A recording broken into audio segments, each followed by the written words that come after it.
Oh, there we're live. Now you're live. Oh gosh, Have we been talking all this time to ourselves, Ricky? I think we've been talking to ourselves all this time. Nobody knows. Oh gosh. Well, oh wow. Well, it's good to have everybody in the chat. Well, we need to let the chat know that we've been talking now for about 12 minutes and thought we were live. And we had y'all missed it. We had some really fascinating conversations. Yes, we did. Yeah. So, wow, let's start that all over. Welcome to the Bee Connection. Wow. I did see that Brian had mentioned that, are you live? So anyway. Yeah, I thought Brian was just picking. I did too. So does Ricky think he's live? Oh, anyway. Weather's been kind of cold here. It's been rainy, nasty. It's the perfect weather for me, but not for my bees. They're not doing very, very much. So anyway, it is definitely been cold and wet and rainy. And I think I mentioned earlier, but we didn't do the shirt drawing. We'll do that again tonight, and we may do 2 shirts tonight since we missed last week. And I did some queen grafting, and that didn't go very well. So I think between the weather being bad, not enough pollen, and honey in the colonies, the queen grafting, we got 0. We got blanks. They started drawing a few of them out and then just stopped. So anyway, that didn't work out very well. Anyway, what's going on in your area there, Keith? Let's see. I can't remember. We just talked about that, didn't we? Yeah. It's not quite as cold down here as it is up your way. We've dipped into the 60s. 60s, 70s, dreary, drizzle, no sunshine. Bees are flying a little bit, but there's not much for them to forage anyway. Crepe myrtles are still blooming, but I don't see any bees on them. We got a little bit of goldenrod that's popped, but I haven't seen any bees on that.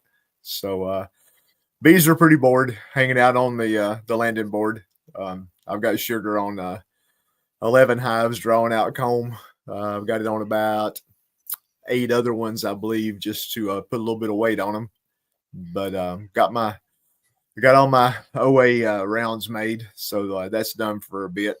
All that looks good. So I need to do some inspections on about half of them I hadn't looked at lately, see what's going on, make sure I don't need to do anything. I had a couple that lost queens. I ended up dropping nukes in them, but that's what nukes are for. So resource hives, spare parts. It's nice to have them when you need them. So like you say, making queens right now would be tough with no not many drones. So it's nice to have a nuke you can just go and pull it out of. Well, I usually don't pull a queen out of a nuke. A lot of times I'll just drop the whole nuke in a hive. That way you don't have to worry about acceptance in a cage or anything. You drop a decent little nuke into a hive and you don't have any trouble. Yeah. And I know, like you say, in the drone population, only my big colonies seem to have drones right now, and there's not a lot of drones out there. So for queen grafting, that definitely does not help out. So I was going to ask you also, do you think this time of year is probably the better time to look at colonies and say, this queen really didn't do nothing all year, Keith, and she either I need to squish her, or maybe she's going to be okay. Let's do a combine with some other colonies and get the bees ready for this last little push. Is this the time of year you do that, or do you wait? Yeah, I mean, it's definitely the time to start looking at that. When you start doing inspections and you see hives, something crazy going on, they're not performing like they should. I kind of know how they all did, for honey season, but for whatever reason, a lot of times, after honey season, you'll have a good year, you'll make a lot of honey on hives, and all of a sudden that hive that did so good, it crashes. That's happened to me probably the last 3 years. some of my bigger hives that were great honey producers. They had queens going into the honey. You know, they look good coming out, and then all at once something happens. So don't really know what that is, but yeah, I've always gone by that rule. You hear folks talk about taking your losses in the fall.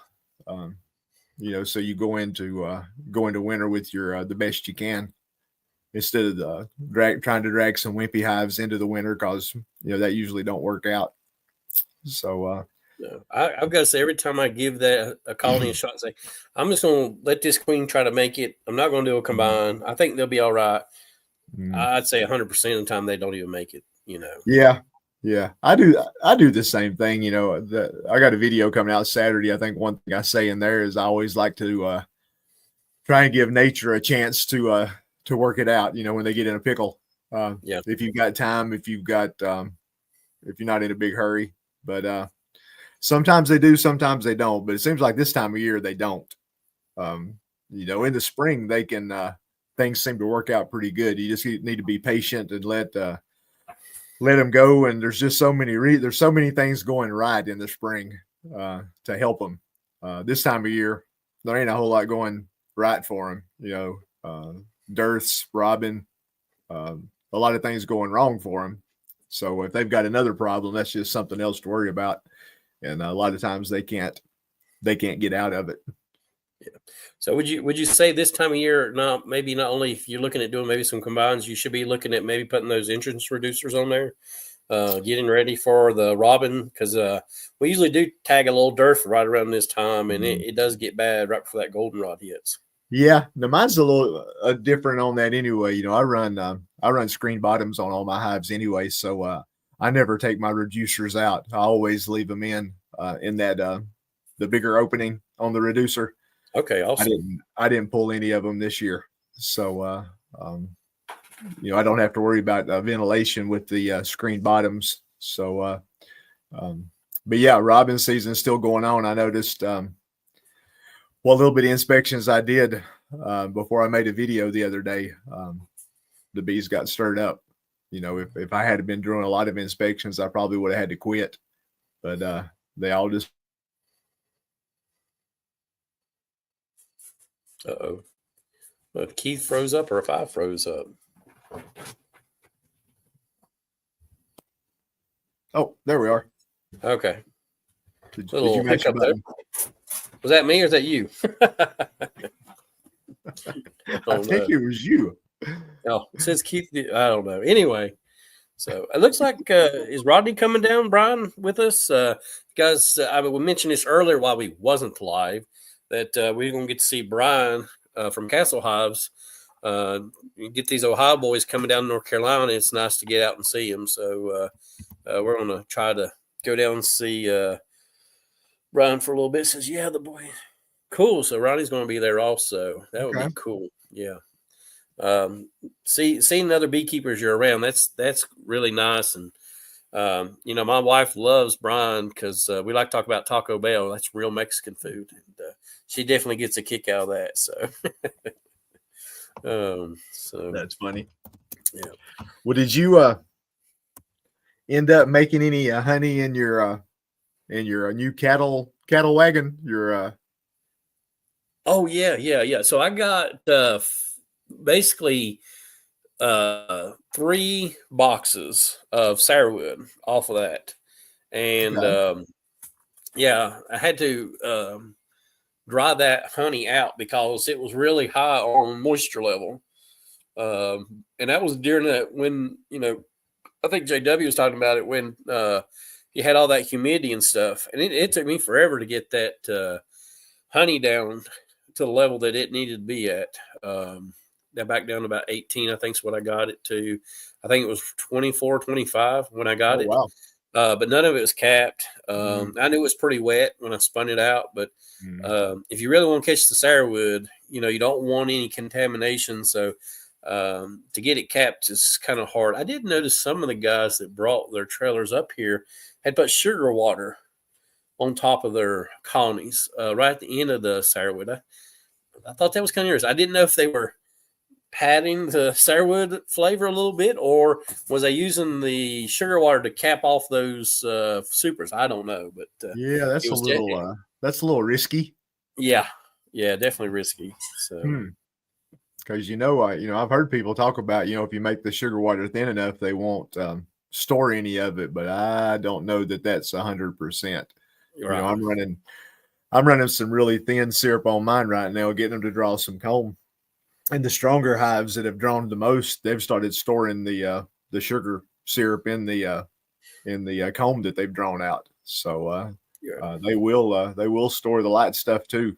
They'll pull it down and dry it out and do that bee thing. Yep. So yeah, that's a little yeah, I don't like the sound of that. Yeah, it definitely caught some of us off guard when we seen it. It's like, what are they doing? And to be honest with you, I hadn't really noticed it before, Keith, because I'm really not into kitchen this area.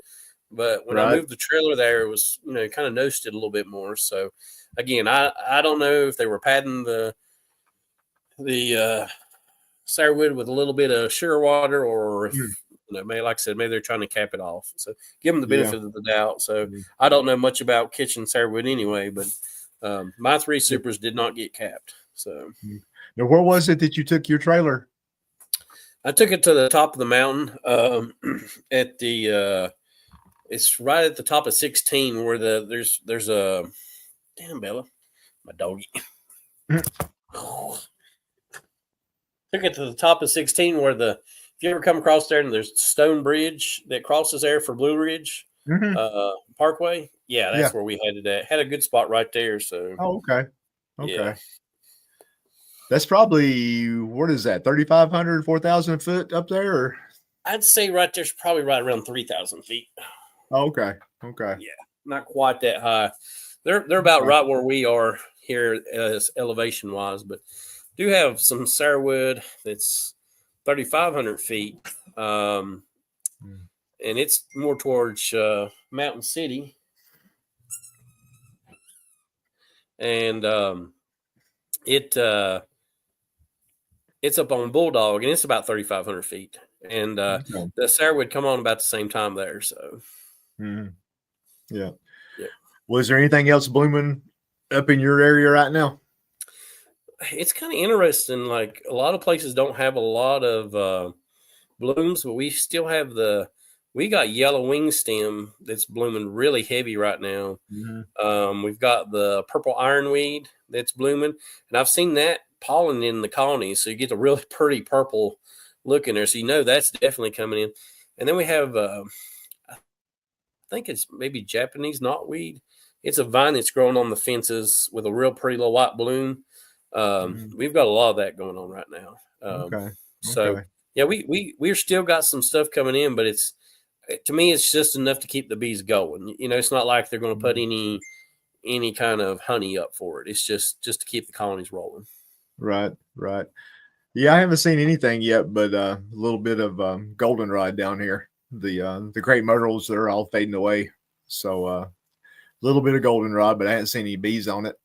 But no asters, none of the wing stem or anything yet. So we'll see. The fields are full of goldenrod, though. It just hasn't bloomed yet, but never seem to get a whole lot off of it.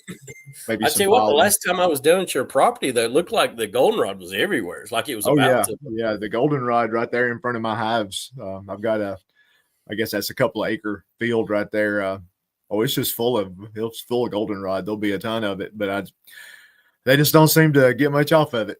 I don't know if it's the wrong kind, or I don't know. It seems like I've got I mentioned to you earlier, small, medium, and large goldenrod. I don't really know which one the bees like the best. I've got some that's knee high, and I've got a few sprigs that are about 7 foot tall. So I don't know which one's the best for the bees. Yeah, I'm not I was told there was 17 different varieties here in North Carolina. So I think I was told 2 or 3 only give honey. So I would really like to nail that down and cut down all the other goldenrod that I've got everywhere and just sow out some of those seeds. So, I I was going to mention I did buy sourwood seed and black locust seed. So we've got about 8 acres here, and I've been talking to the wife. We sold all of our farm animals. So what I'd like to do is do sourwood tree, black locust trees, sourwood tree, black locust trees. My brother-in-law has a greenhouse, so he's going to try to get these saplings growing so that we can get these planted out. It'd be really cool to have a, black locust flow, right? And then they shouldn't shade out the sourwood that bad. So then I would have sourwood. So hopefully that'll work. I have planted sourwood trees before, but for some reason, every time the goats got out, that's the first thing they ate. Oh no. They love sourwood trees. They'll just tear them up. So yeah, that black locust, we've got some down here on our property. I don't see a lot other places, but I bought a bunch of saplings when I bought a bunch of pine trees from the Forest Service, and I had them planted. I bought quite a few black locust saplings and planted those around. And man, those things are almost, I don't know if invasive is the right word, but they went all over the place. And, once you get them going, there might be something to keep in mind. But yeah, I've got them in a lot of places that I didn't plant them. But yeah, definitely the black locust will spread everywhere, especially in our area. Yeah, they anything they can find, they're going to plant or put their seed down. So, and they love really poor soil, like where you have fields and stuff. They love to go ahead and do that. So, yeah, I can't remember who it was posted some pictures of some honey that was almost like water as far as how clear it was. And I asked what it was, and they said that was black locust. And I'd always heard black locust was a real light honey, but man, it looked like water. It looked like a jar of water. So it's got a really citrus flavor to it too. Almost, really? Yeah. It's got like I don't know. To me, it's got like a mix between an orange and a grape flavor to it. So it's really good. I love it. Yeah, they bloom down here when a lot of other stuff's going on, so there's no way you can separate it out. About the same times the red buds are blooming, the purple trees, and the black locust. It's before the blackberries and before the tulip poplar, but there's still other stuff going on, so you can't really single it out. But and if it rains real hard, it knocks the blooms off of them. I've noticed that. So if that was something that you were relying on for a flow, that would be pretty nerve-wracking. Every time a spring storm comes through, it's going to knock all the blooms off. Yeah, and it definitely kind of comes in the same time the poplar does. So you know you'd have to hit it almost right. But the way the weather is up here, with cool and hot, and who knows what we might get. I know one year that it killed every bloom off, and I've never seen such pretty clover honey. It was yellow clover honey. Wow. I mean, that's all it was. Yeah. And my buddy got a ton of it, and it was about a month later, and every bit of it crystallized. Wow. Yeah. So it does not like to stay in honey form. That's for sure. So what's going on, Jay? Did you finally make it back? So me and Keith are going to come down and see you next Sunday. Not this coming Sunday, but the next Sunday. And if you're online at the end of the show, we'll get up a time and make sure that's okay for us to come down, okay? All right. So, and we definitely appreciate Jay's coming on and being with us and asking a lot of good questions. We need more kids like him to do beekeeping. We really do. I wish I'd gotten started when I was his age, man. And have learned all the mistakes I've learned now. So it would definitely be great. We could have made all those mistakes a lot earlier. Yeah, that's what I'm saying. Because then I could say, well, I'm just a young man, and I'm supposed to make mistakes, right? But here I am, 47. I'm not supposed to make mistakes no more. So yeah. Anyway, I tell my wife I don't make no mistakes. She'll call me out on that. that'll be fun going down, heading to Raleigh and then heading south. Yeah. I think it's So I about think 2.5 it's hours once you pick me up. 2.5 hours to get down there. yeah, I So think from me down there it's about 4 hours. mm, So we're gonna yeah, swing down that sounds like about right. yeah. Swing up Yeah. and pick Keith up and head down. So Mm. uh Jace, is there anything we need to bring anything special besides 5 frames of bees? Do you need anything else? Oh, you're muted. There you go. I Go don't ahead. think so, but There you go. I'll be pretty good. Okay. Awesome. Well, if you think of something that you might need, just let us know and we'll try to take care of it. And I will say, I hadn't seen Dayton on here tonight. She had actually mentioned she was going to donate some money for fuel to come down and see you. So I thought that was incredible. She got in contact with me and said, "Hey, I'm going to give you a little bit of cash to pay for gas to go down to Jack's place," which was awesome. We appreciate that, Dayton, a lot. Thank you very, very much. That was very sweet of you. So, Yeah, that'll be fun.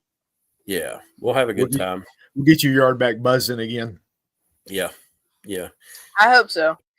Oh yeah. I just hope I don't bring one of them colonies down that are hot. I do have a few of those that way. That'll make it exciting for him. Yeah, I don't want them bees chasing you when you go back in the house and your mom and dad be like, "What did he bring you? Golly days, these are killer bees, or what's going on here?" So, the mountain bees, they got some, gumption to them. That's the way they last. So, and let me ask you a question, Keith. And I've always heard this. People say, "Well, the meanest bees tend to produce more honey." Have you heard that saying? Yeah, no, they say that with the true Africanized bees. I think that was part of the deal with the genetics on them, weren't they? Weren't they trying to come up with a bee that made a lot of honey? Yeah, And they might have overdone it a bit, but I can't say that. I had some hives that made a lot of honey that are nice and calm, but I did have one hive that probably made the most honey of any of my hives, and it's a bit spicy. But once I've figured out that they were, then I know to go into them differently. right, right. Yeah, and it wasn't that big a deal. I mean, you're dressed out; they're not going to wear you out. So, but the first couple of times when I eased into them and not as prepared as I should have been, it was like, holy cow, what is wrong? What is wrong with these ladies? Yeah. So, but yeah, that one hive I've got, man, it probably made close to 200 pounds of honey this year. It was rocking and rolling. I couldn't believe how fast they would fill a super up, and they were proud of it too. They didn't want to let it go. Yeah. I will say the spicy hive. I know I don't like to smoke my bees. I've got to the point where I don't smoke my bees hardly any anymore. Just because it doesn't really bug me like it used to when I was a new beekeeper. But if I go in that spicy hive, I'm going to smoke that thing. When the inspector come out and he was smoking some of the hives, he was going through them doing an inspection, make sure they look good, so I could sell queens. And he said, and I was just opening the colonies up. He said, "You don't use smoke?" And I said, "No, not usually." He said, "Well, I won't use smoke." I said, "Oh, you're welcome to." I said, "But they're pretty good genetics. You have to, not saying that you shouldn't." And then when we got to the spicy hive that he wanted to see, I'm like, "Smoke this one. This one you smoke." Yeah. So, yeah. That's where they got me, because when I'm messing with supers, I usually don't use smoke. I just go ahead and put my gloves on and dress out and do what I need to do without smoke. right. But that hive without smoke, yeah, they as soon as you pop the top off, they come out to greet you and to give you a little kiss. Yes. So, but after I learned that, a lot of times you really, with those screen bottoms, I found out I can puff some smoke under the hive and let the smoke rise up through it, and you really don't have to smoke it from the top. You can you can ease into it from the bottom. I try not to smoke my supers because I've just got it in my head that might taint the flavor of the honey just a little bit. but whether it does or not, I don't know. So Well, I will say I did get some honey down that way. It tasted like blue jeans. It was the nastiest honey I had ever tasted. So someone must have smoked it to death. So yeah, and I'm a I've lot seen like some you. people. Yeah, they don't smoke just a little. Some folks they smoke them till their eyes water every time they go in a hive. And Yeah. I don't usually do that because most of the time my smoker's about to go out anyway. So It sounds it only about right. gets going after I don't need it. Yep. Uh, Yeah. Or you put them back to the truck and you're going down the road and this thing kicks up and you got this yeah, smokestack going down your yeah, it was down like the road. Everybody's like, Tweetsy. "Hey, you're on fire! You're on fire!" No, Yeah, I'm fine. You know. So yeah. That last video I made, my smoker got to going so good it was about to kill me. It was like when you're grilling, and no matter which way you go, the smoke follows you around the grill. yeah. I couldn't get away from that smoker, so Right. it was wearing me out. Yep. You know, Mike, that's a good question you're asking there. It says, Ricky, are you going to treat the bees before you bring them down to Jace? Yeah, that's not a bad idea. I could go ahead and do that, especially with the dearth going on right now. It wouldn't hurt. This is a 5-frame nuke, so yeah, I might do that, Mike. That's a good idea. Thank you. I'll do that, and that's one I less just step. got Jason. some. I just got some Hilco. They have something called a Randy Oliver mic check, and then they have something called a quick mic check. And I just got some of those. So if you don't want to, maybe when you get here, we can use those. But it's completely up to you. Yeah, we could do that, couldn't we, Keith? Yeah, yeah. Or even if you did a treatment, we could still do a check so he could see that. Yeah, absolutely, 100%. So yeah, we can do that. Awesome. Yep. So my wife just mentioned that I put my smoker inside the car, but Ruth, it's not going inside the car. So she doesn't like it because I'll stick it in there, and you've used it, and now the car smells like smoke. So, oh yeah, I've had that. The car that I use to go around and help my mentees. I load my big Rubbermaid box full of all my goodies and my smoker and all, and it that smoke kind of hangs with you for a while. Yeah, smells like a burnt pine forest. Yes, it does. So Gary says, I personally can't tell, but some say they can taste the smoke in the honey if it's used at pulling supers. Yeah. Like I said, I don't know if I can or not, but if I don't smoke, then I don't have to worry about it. So I try not to use smoke when I'm messing with supers. Right.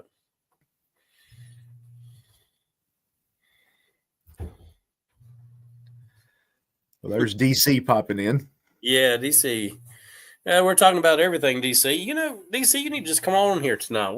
We're lacking in people. We need some excitement on here. So yeah, one of y'all pop in here. You've got the link pinned at the top, don't you?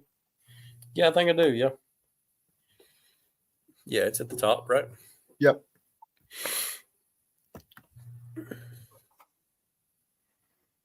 So also, this happened.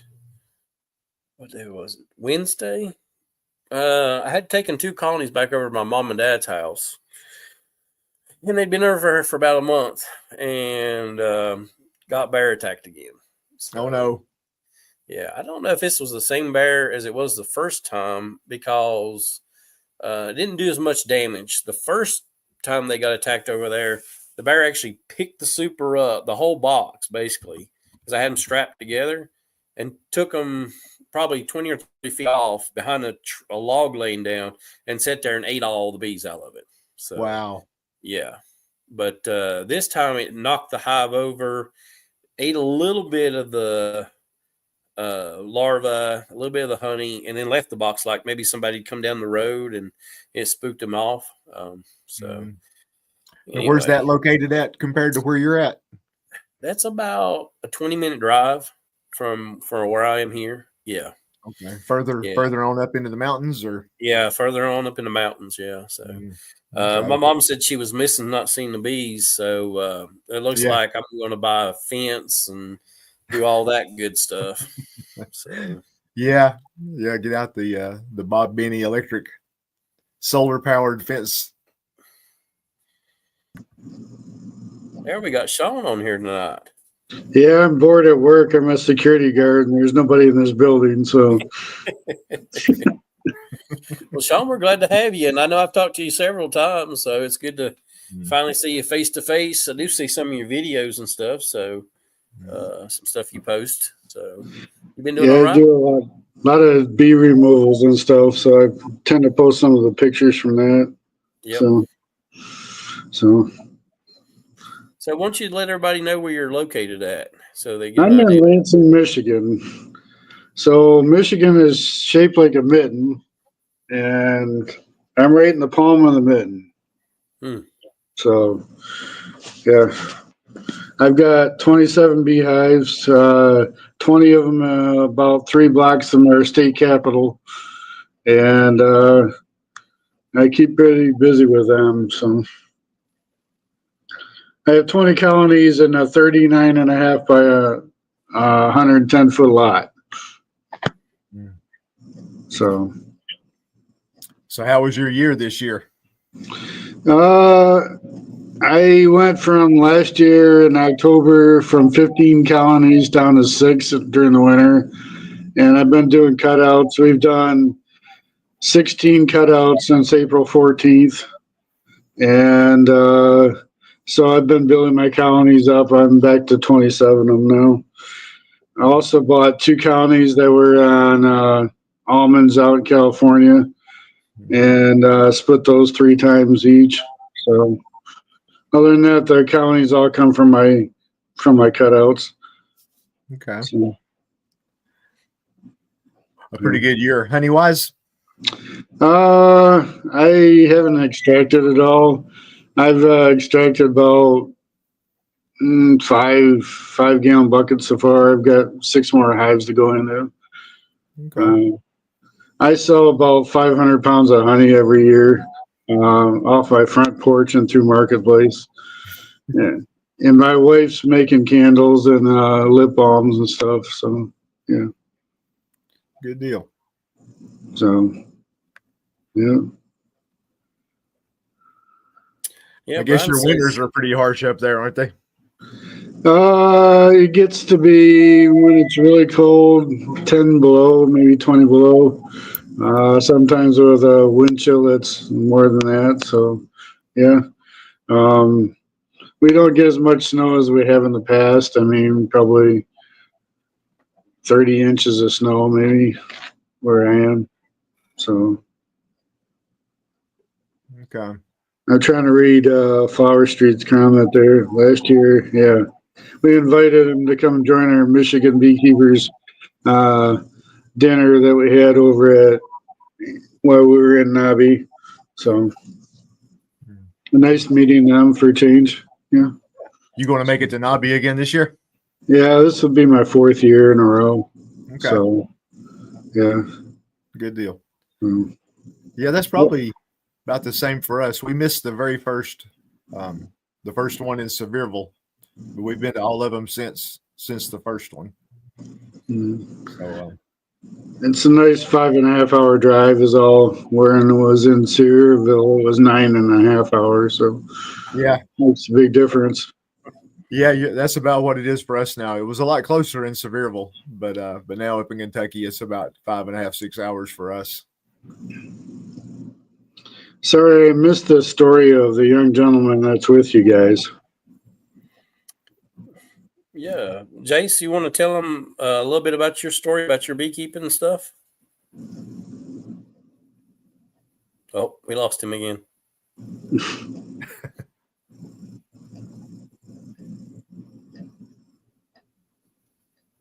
Nope, he's not gonna. It's not gonna come through. Well, just so you know, Jace, he's a new beekeeper, and he got his colony, and they're not doing too good. And then finally, they swarmed on him or absconded and left. So I think me and Keith are going to drive down there not this coming Sunday, but the Sunday after, and go down and visit with him and set him up with some new bees. I think I've got some that I can to give away. So we hope to go down there and do that for him. So he's a good kid wanting to learn a lot about beekeeping. So When did you start beekeeping, Sean? The first time I was about 10 years old.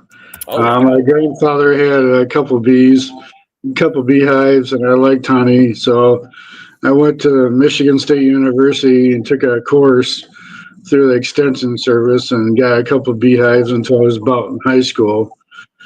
And then when about 15 years ago, my wife says, "Hey, let's get a couple beehives." Oh, now we lost Sean now. Man. Back to me and you again. Yep. Well, it's been a night, I tell you. Got the chat started late, and me and you had a good conversation, and then we lost some people. So I guess the intro didn't work either. If we didn't even go live at all, did we? No, I don't think it did. Oh Lordy! Oh, that's look, pretty funny. Sean's back. Had we figured it out, or we still be talking to ourselves? Yeah. I don't know what just happened. They see that Sean was on a video. Like, oh, he's on YouTube. Cut his channel. Yeah. You know. Yeah. So my wife grew up with her dad had 500 colonies in Flint, Michigan. They used to take honeycomb and feed the bears in the Detroit Zoo. So about 15 years ago, she said, "Well, let's get a couple beehives in the backyard." She's been in the beehives twice in 15 years. So it's kind of become my project. So I can say that without her listening because she's not with me. So that's funny. So there's a lot of you guys that have been coming down to Nobby from Michigan. I tell you, a couple years ago, I think I had 7 or 8 people that came down and ate dinner with us that year. So there's a lot of them. Yeah, 33 Mile Phil is not too far away. He's about an hour from me. Last year we had 20 people from Michigan that went all down there, so we had pretty good turnout. Yeah. And speaking of 33 miles, we need to pray for him. He's not doing really well. I think he's still in the hospital, so definitely remember him. So. Okay. I'll have to Facebook him. We chat back and forth once in a while. So. Okay. He sends me cutouts once in a while over in his area, and so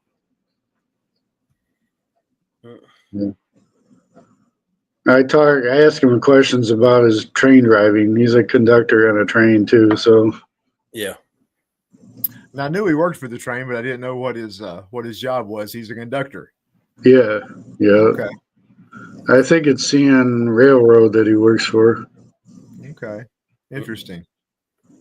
So, yeah. So, have you gotten your bees back up and going then, Ricky? Yeah, I'm back up to 54 colonies, but most of them are just little five framers. So, did the grafting early spring. So, hopefully I can get most of these guys through winter. That's going to be the next challenge. So, yeah, the 5-frame nukes getting through the winter. Most of mine I try to get them 2 or 3 stories tall, so you got some frames for some food. Yep. With just the 5 frames, you don't have a whole lot of room there for food. No. So you're gonna have to feed them and stuff them best you can, and then put some fondant or something on them. Yeah, I've thought about double stacking some of them and doing the fondant. Maybe fondant, double screen board, and then colony on top. Yeah. From what I hear is, the top one usually makes it. So, but we'll see how that works out. Be nice if you could rig up something to get a couple of nukes on top of some of your big hives. Yeah. And I thought about I've got 6 horizontal hives, so I may end up putting some colonies in some of those horizontals. So okay, yeah, put them on one or the other end of the colony and try that out. So we'll see how that works out. I try to pinch some of my 5-frame nukes between my regular colonies and then insulate them between them. So okay, I can definitely try that too. So yeah. Yeah. Well, we're going to go ahead and do the drawing for the shirt. Did you bring a pen and piece of paper? Amber, if you guys will put hashtag shirt or put Amber's name, let's do Amber's name. And as it scrolls up through here, she's going to pick names out. And we're going to give 2 shirts away tonight. Jan Hancock won the first shirt, so going to try to hand out 2 more. We didn't do it last week, so I'm not sure how to do that while I'm on the chat, but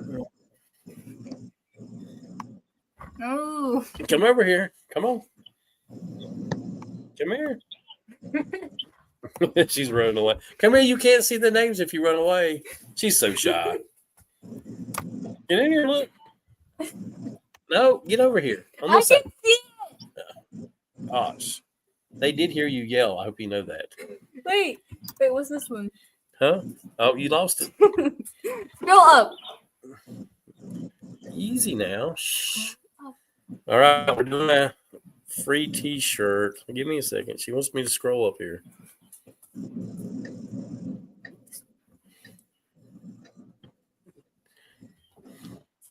She's writing a name down.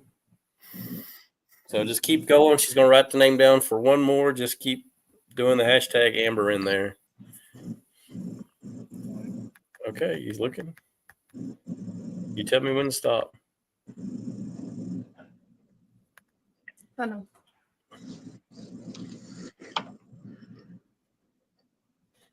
So, by the way, if she doesn't, put your name down, it's Amber's fault. By the way. I don't think I spelled this right, but it's close enough. All right. So Amber has picked 2 names: Peter Morris and Hope Sandler. I think that's supposed to be. All right, we will. If you guys are coming to Nobby, let me know. I will put my email down here, and you can send me an email, and we'll get you shirts. If you're not going to Nobby, then I'll try to mail these out. So that's Peter Morris and Hope Sandler won the 2 shirts for tonight. And nice. Nice to hear you're going back. Yeah, we're going to be glad going back. I'll tell you that. So cool. Too bad you can't talk Lee into going with you though, even though he's. Well, I am trying, and he's been in the chat tonight, and I told him I would pay for his ticket if he would come. Wow. So, yes. So if you guys see him on some of the chats, give him a hard time and say, hey, Rick's going to give you a free ticket. Come on now. Now, who is that? Lee. Kodiak Farms. Yeah, Lee. Yeah. I told him I would give him a free ticket if he'd come. I think his biggest thing is he's doing a lot of hiking trips. And he's burning all his vacation time. So here is my email. I've just put it in the chat. If Hope and Peter will send me an email, and we'll try to get those shirts out to you guys. So I did a kids program yesterday, Ricky, and they really liked that hive. Awesome. So, yeah. So it worked out really well for you? Yeah. I really appreciate it and liked it. Those little metal plates we glued to the feet. Uh-huh. Okay. So we put them on the feet of that hive. So, yeah. Okay. Awesome. So Sean had bought an observation hive, and I think a few episodes back we actually showcased it on the front of the picture or front of the title. And first time I sent it up there, it actually got lost in the mail, so we had to do it a second time. But did it ever turn up anywhere? No, we got a claim for that one. So, and it's happened several times to us here lately. So that's one parts of the building process that I don't like. I don't like the losing stuff because like yours is a one-off. It's not something that we normally make. So when you Right. lose that, it's not like I can just replace it. It takes a while for us to remake it and rebuild it and send it back out. So, Right. but I'm glad the kids liked it. And how did that go for you? Did they, they trying to find the queen, and did you have some bee suits for them? How did it work out? So we had about 10 kids show up. It was a garden club catering to kids. So they grow their own vegetables, green beans, and some garlic and some zucchini and stuff. And so this is the second year that they've asked us to go in and talk to the kids about bees and pollinating. And so we took bee suits, we took our smokers, we took our bee vacuum in, a couple FMA hives in there and let them go through the parts of it. And then we put the observation hive right in the middle of them so they could watch the bees while we were talking about them. And my son actually went with them, and we had a little kid's bee suit, and he was helping the kids getting in and out of the bee suit. So it was about a half hour, 45-minute little lecture, and we had some coloring books for him and stuff. So, we walked out of there with some garlic and some onions and some stuff too. So, sold a little bit of honey. So, yeah, this is pretty good. So, yeah, I've done a few presentations to kids this year, and I really enjoy that. They have some great questions. yeah, They keep you on your toes. yeah. So It really amazes me how much they really know already, and it's like, where did they get that information at? Yeah, they had the last one I did was up at the library here in Yadkin County, and they had one on that the people from the ag center had put on about pollination before I did my honeybee one. So yeah, they already knew a lot of stuff. I'm like, well, dang, y'all don't need me. You already know all this stuff. So yeah, about half of what I was going to talk about was already in their heads. So that made it interesting. But we had fun. So Sean, when you're up there in Michigan, you're probably already getting pretty cold. I mean, how many months out of the year do you actually get beekeeping? actually, it's going to be 90 degrees on Saturday. It's going to be 90 degrees for 3 days. It's been in the 80s. So April and May are kind of the spring months. June is probably in the 70s, 80s degrees. July starts in the 80s and 90s. August is the hottest month of the year. And then September, goldenrod starts coming up, and it starts dropping in temperature back down in the 70s. October, it'll be in the 60s. And then November is when it really starts getting cold. So, well, really, that sounds like your temperature is pretty close to what I'm getting up here. So, yeah, I've got some relatives that live in North Carolina, and they're pretty much kind of the same climate. So, so they're over in Union Mills, North Carolina. So, okay. Yeah, that's not too far away from me and Keith. Union Mills is.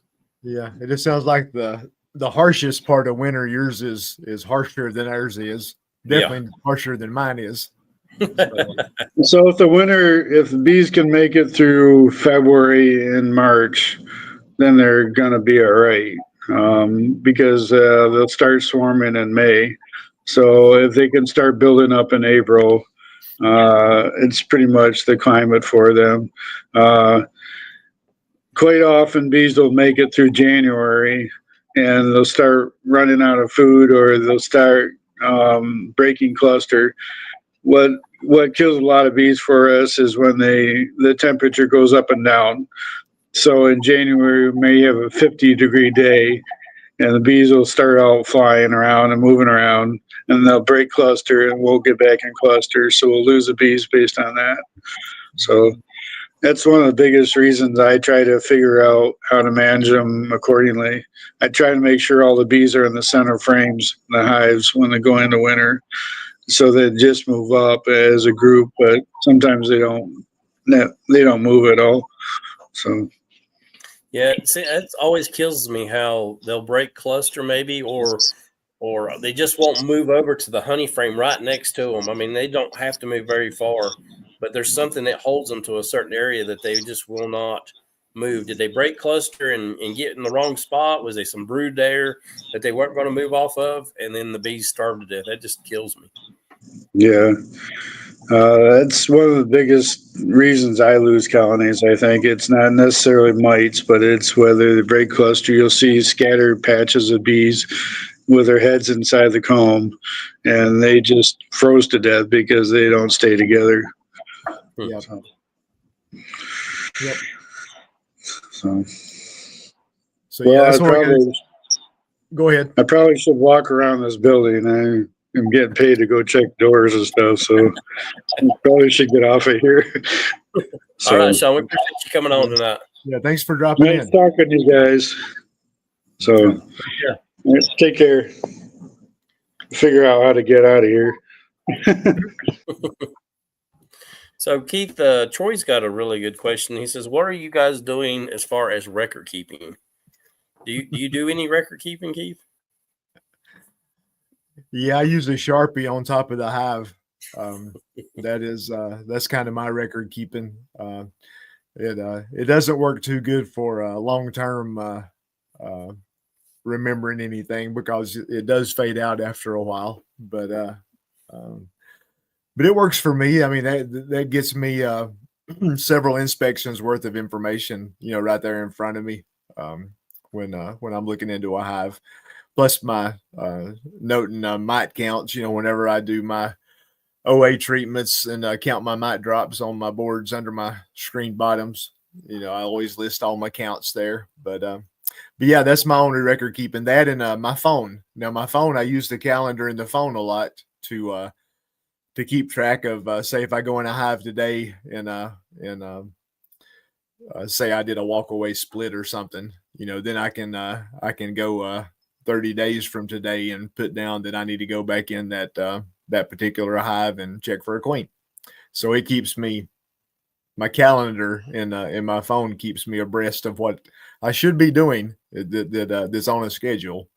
But nothing fancy, no apps, no logbooks, no nothing like that.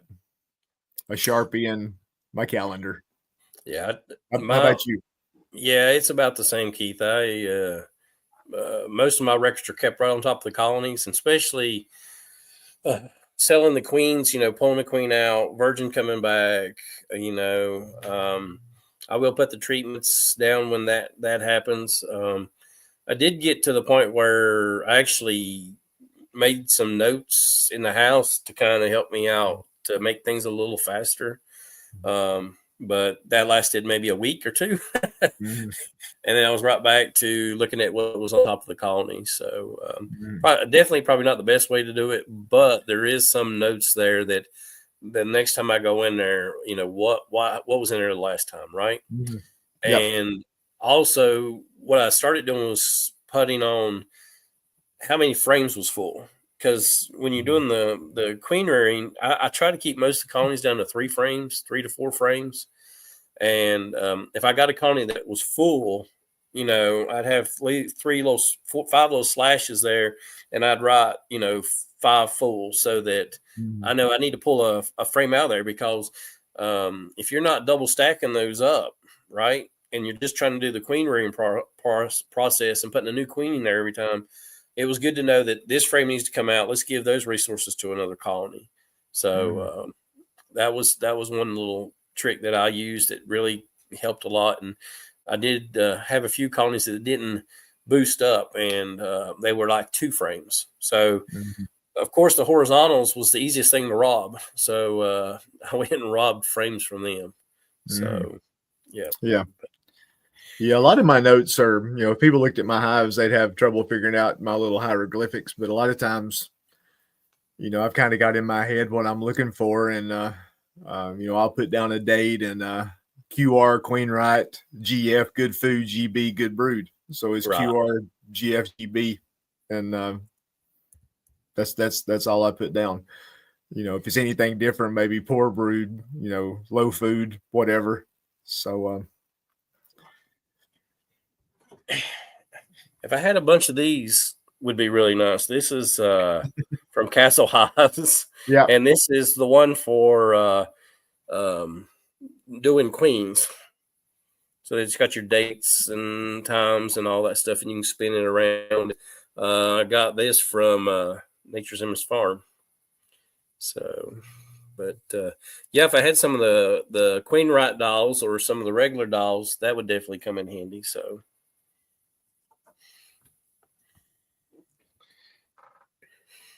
Yeah, some folks, they just use the bricks on top of their hive or whatever they've got, to show, what's going on. But yeah, I mean, some people like tons of information. If you watch Fred Dunn, he's a stickler for taking notes on everything. yes, and because that's just what he likes to do. yes. And he's really good at details, many details.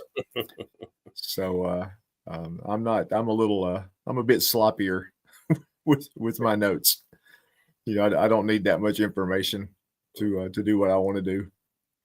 I will say the colonies that I have coming out of winter. If I have a good queen that's come through winter, my ideal is to take that queen and separate her out and move her to an out yard somewhere else.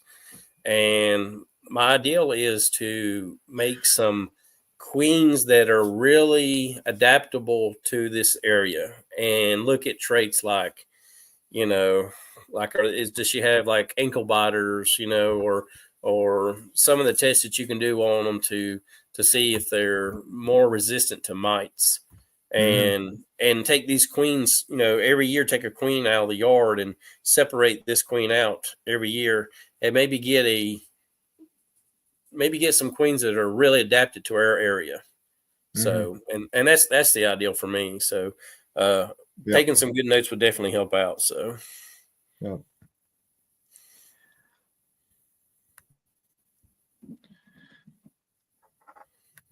See, Max says I document the queen's birthday, her mother, health, hive over winter, number 1, and honey number 2. Yeah, there you go. See, Max got it down. That's what I need to do right there, probably.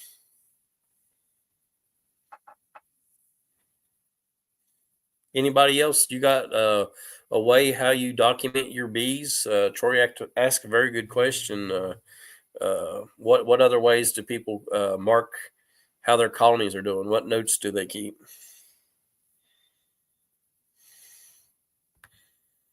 Max says it's allowed him to be treatment free for 5 years. That's really good. It's excellent.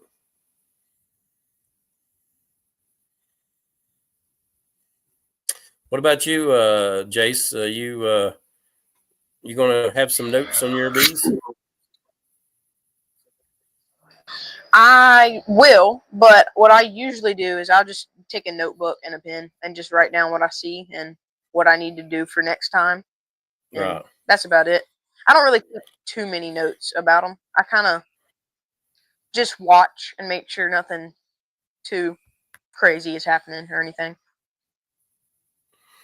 Well, when we get you up to like 30 colonies, you're going to have a lot of notebooks. You'll be like the collector Rick here, and you'll have 5 notebooks for 5 colonies. Maybe. Troy says, I like to have a good enough notes to be able to trace my queens back to their origins. And that's me, Troy. That's really what I want to get to with the queen rearing program that I'm doing up here is, where did this queen come from? What genetics? Did it make it through winter? Some of those notes. So that's awesome. Yeah, I like Brian's comment there. Yeah. How poor a document is. Yeah. Oh, that's pretty good, Brian. Let's see. What else we got here? Then Swarmstead. Oh, did I miss Swarmstead? Let's see. Oh, he's at the bottom. Yeah. Yeah, Granado does a video. Yeah, that's always great when you leave yourself a note. Then it's like, Well, what does that even mean? Yeah, I am so bad at this. Like, Oh yeah, what was those? What was those initials for? You know? I'll do that. I'll throw something in my calendar, and then I'm like, and then it'll pop up and give me the note. I'm like, what is that? Yeah.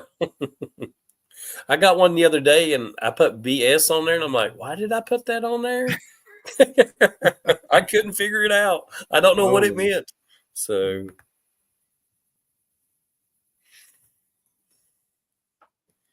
Yeah. Oh, Barnhill did the hive tracks. How did that go, Barnhill? I'd like to know.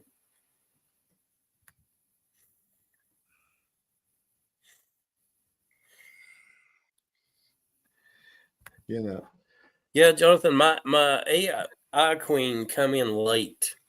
I was not able to get one from Twin Rivers. I ended up having to get it from a guy, Scott, in Florida.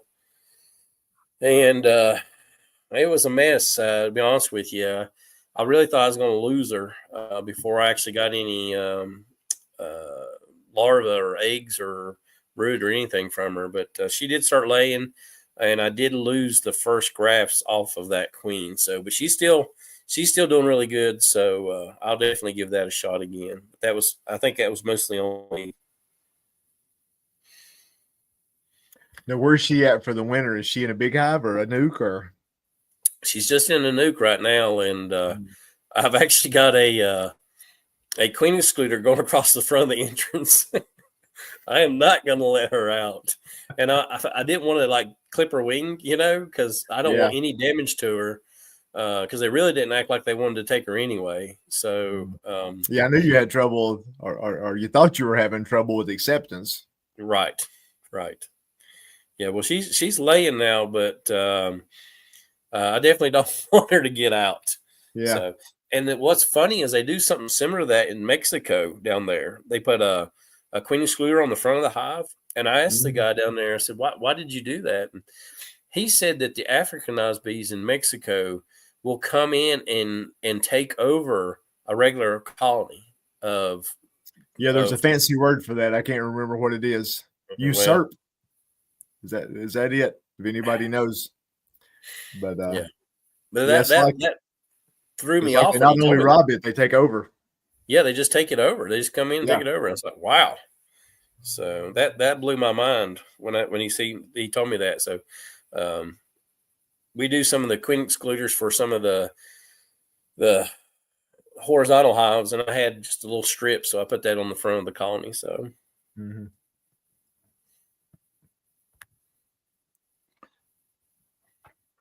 Yeah, there's Brian. Usurpation.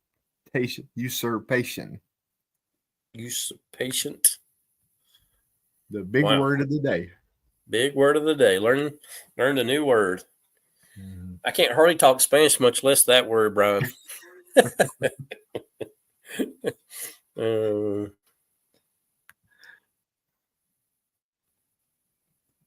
that sounds like Tom's really got it going on. He's got his colonies a booming. Hey, Dave knew what that word was too. Look at that. Wow.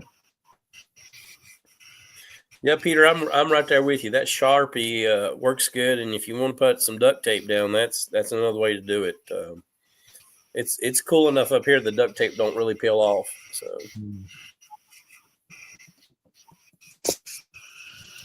So, Jace, how many colonies you want to get up to? You just want one, or you think you might get a couple more? What's your ideals?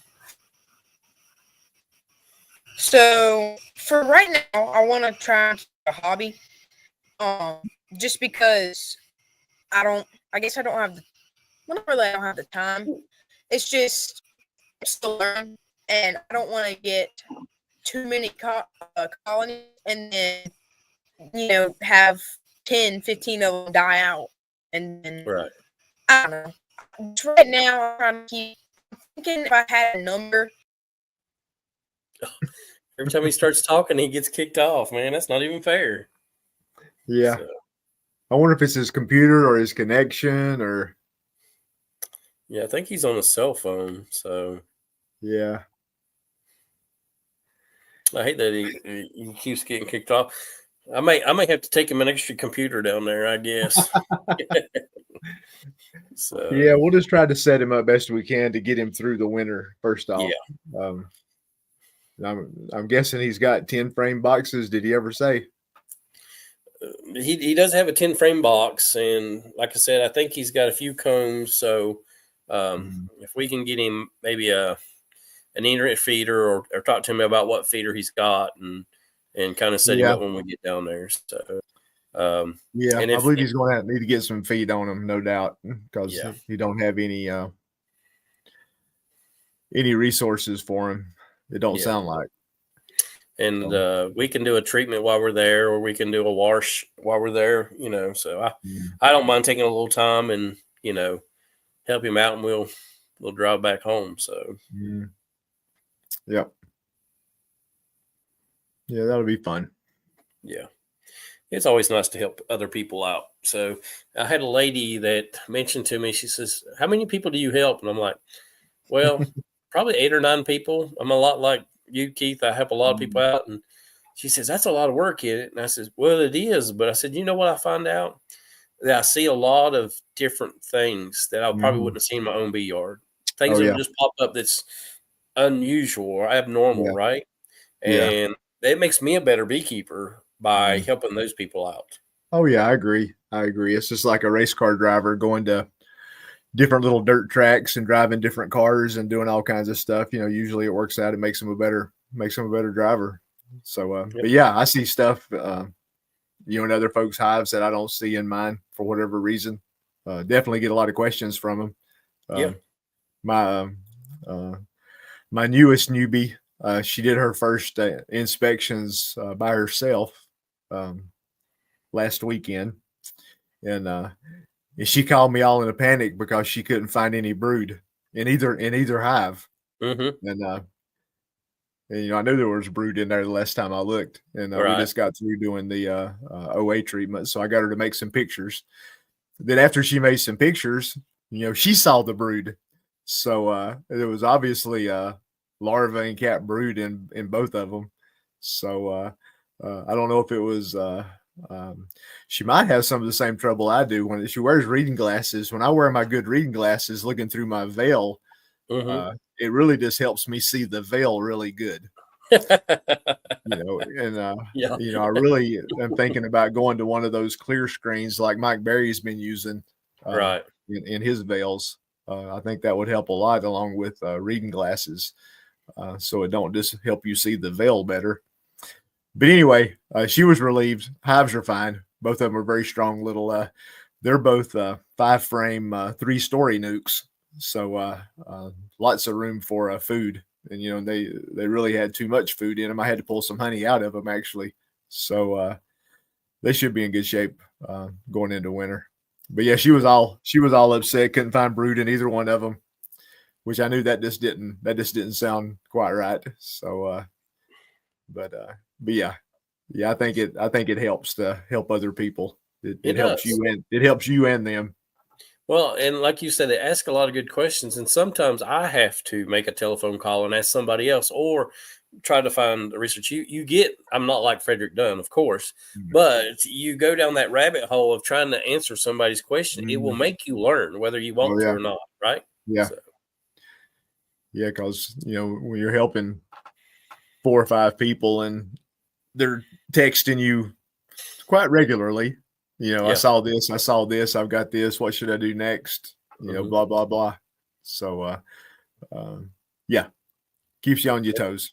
Yeah. And then, also like for me, some of the people are probably maybe 400 or 500 feet below me in sea level. Right. So I can kind of see what they've got going on before it gets to me. Right. So I'm already set up and ready. I know the poplar's about to pop and bloom, or the basswood's about to bloom, and I can go from there. So, okay, Gary's got a note there about the the clear screens with the glass flat, and what I see most is reflections of what's behind me. Okay, interesting. Yeah.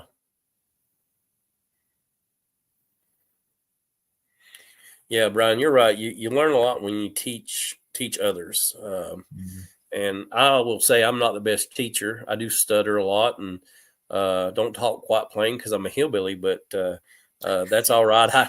I try, and they have to listen a little harder when I talk, so it definitely works out. So. Well, as long as we're teaching hillbillies, it works out okay. Yeah, that's right. Well, that's about all we have up here, so we're good. Yeah. So Yeah. if I did buy some. If I had somebody from upstate New York and I was trying to teach them, we would probably have a communication problem. So question for the people in the chat: what's the best price on sugar right now? So we a group of us went in together and got sugar, and I just want to make sure that we did pretty good on it. So tell me if what is the cheapest rate of sugar everybody's finding right now?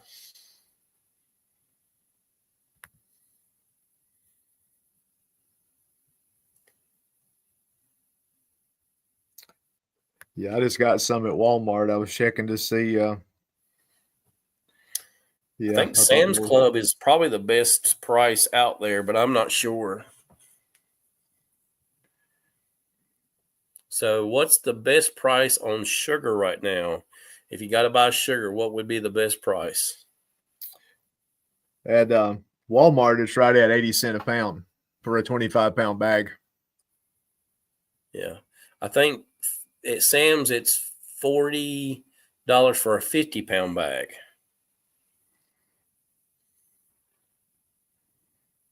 That's the same price, 80 cents. Yeah, about 80 cents a pound, right? Yeah. I've bought about 500 pounds from Walmart. Looks like Peter got some at Costco. 68 cents a pound. That's pretty daggone good. Nice. Yep. Dave's paying 79 cents a pound. So that's about like the 80 cents that we was talking about, Keith. Mm-hmm.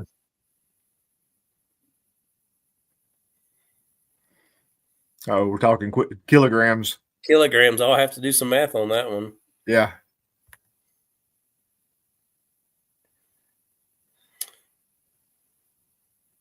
Royal King, huh?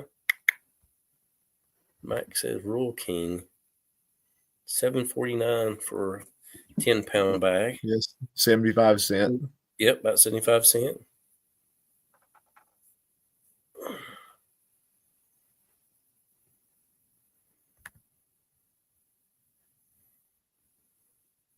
Sugar beats sugar, isn't it?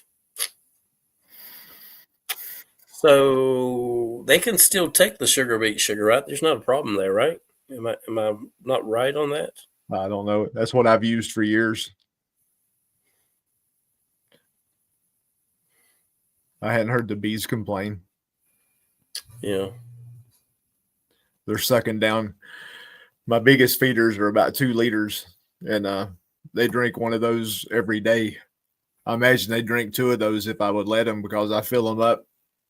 No matter when I fill them up during the day, they're empty the next morning.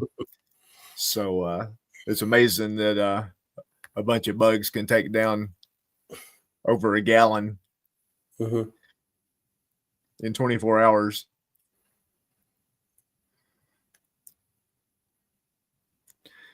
Okay. So 68 cents a pound. What is Rick saying? I use the wife's sugar to feed the swarms, so 0. Wow. That's a good idea. That's, Maybe I just that's a good plan. As long she's not a bit suspicious there, Rick. Yeah. Are you telling me you're putting that sugar in the hummingbird feeder? You used 25 pounds of sugar in your coffee? Yeah. Why does the sugar keep running out? Come on. That's funny. Yeah. That's pretty good, Rick.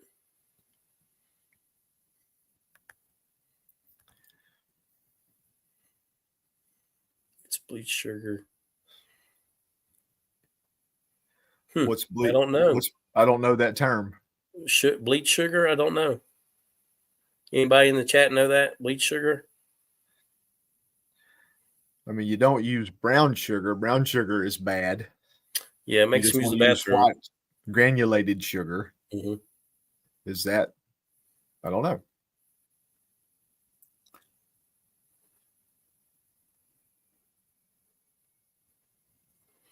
Yeah. Gary's right. Just don't use brown sugar.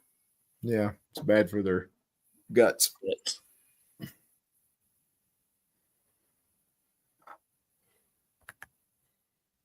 Golly days, Mac, you've bought 600 pounds of sugar already? Wow. It's crazy. Yeah, I've bought about 500. My back's. Shills there. Yes, we've ran out of sugar a few times. I just need a little bit more. Just a little more. Go get that bag out of the cabinet. Yeah. Sorry, dear. Yeah.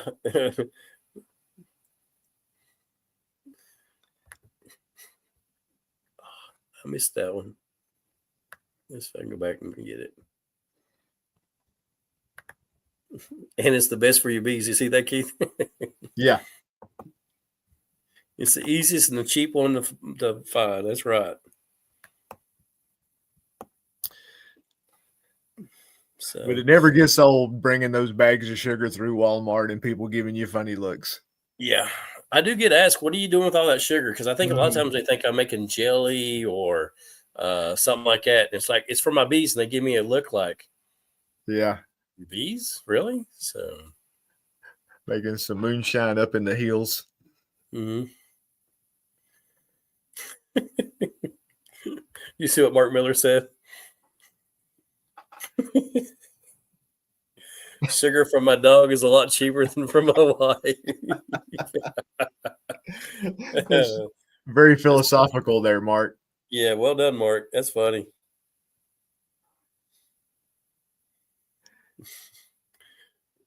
Tell them they got a sweet tooth. Mm.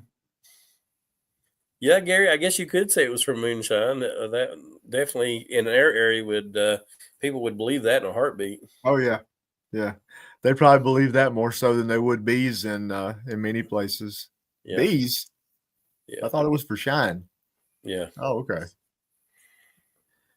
Well, folks, we're going to go ahead and call the chat here tonight. I appreciate you guys being on with us and chatting with us and making us laugh. And we're glad we was able to give a few shirts out to Peter and Hope Sadler tonight. So we'll continue to do that until the Nobby gets here. So, and again, I'm sorry for the folks in the chat that didn't get a shirt because of Amber. You know, she's the one that picked these people. So it was definitely my daughter's fault. So, but anyway, we look forward to seeing you guys again and talk to you guys next Thursday. So stay safe and we'll see you next time. God bless.